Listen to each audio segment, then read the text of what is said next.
बहुत समय पहले की बात है। एक राज्य में वीरेंद्र नाम का एक राजा शासन करता था। वीरेंद्र न केवल अपनी बहादुरी और न्यायप्रियता के लिए प्रसिद्ध था, बल्कि अपनी अजीबोगरीब शौक के लिए भी जाना जाता था। उसे अद्भुत और दुर्लभ चीजें इकट्ठा करने का शौक था। उसकी हवेली में दुर्लभ रत्न, विचित्र कलाकृतियां और अनमोल वस्तुएं भरी पड़ी थीं। एक दिन एक रहस्यमय साधु राजा के दरबार में आया। साधु के हाथ में एक छोटा लकड़ी का खिलौना घोड़ा था। वह घोड़ा देखने में साधारण लग रहा था, लेकिन साधु ने दावा किया कि यह जादुई है।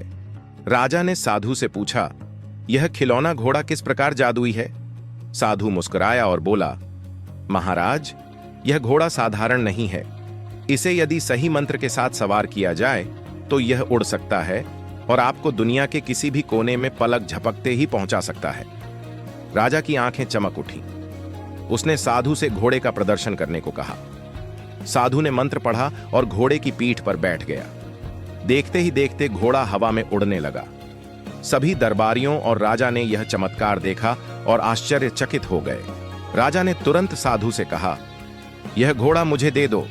इसके बदले में तुम जो चाहो वह मांग लो। साधु ने मुस्कुराते हुए कहा, महाराज, यह घोड़ा बहुत कीमती है, लेकिन मैं इसे आपको दूंगा यदि आप इसका सही उपयोग करने का वचन दें।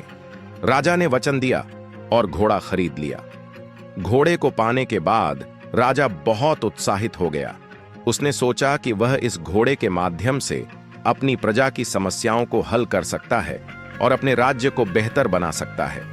लेकिन जल्द ही उसका उत्साह स्वार्थ में बदल गया। एक दिन राजा ने सोचा कि क्यों न इस घोड़े के माध्यम से दूसरे राज्यों के खजाने पर कब्जा कर लिया जाए। वह घोड़े की पीठ पर बैठा और उड़ान भरकर पड़ोसी राज्य के खजाने तक पहुंच गया। उसने खजाने से सोना और रत्न चुराने की कोशिश की, लेकिन जैसे ही उसने खजाने को छुआ, जादुई घोड़ा जोर जोर से हिनहिनाने लगा। राजा को घोड़े का यह व्यवहार अजीब लगा। तभी अचानक साधु वहां प्रकट हुआ। वह राजा से बोला, महाराज, मैंने आपको इस घोड़े को इसलिए नहीं दिया था कि आप इसका दुरुपयोग करें। यह घोड़ा उन लोगों की मदद करता है जो सत्य और धर्म के मार्ग पर चलते हैं, लेकिन जो इसका उपयोग स्वार्थ के लिए करते हैं, उनके लिए यह घातक सिद्ध हो सकता है। राजा को अपनी गलती का एहसास हुआ। उसने साधु से माफी मांगी और वादा किया कि वह अब इस घोड़े का उपयोग केवल प्रजा की भलाई के लिए करेगा।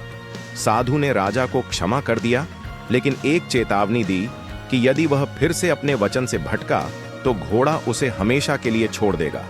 इसके बाद राजा ने जादुई घोड़े का उपयोग अपने राज्य के विकास के लिए किया।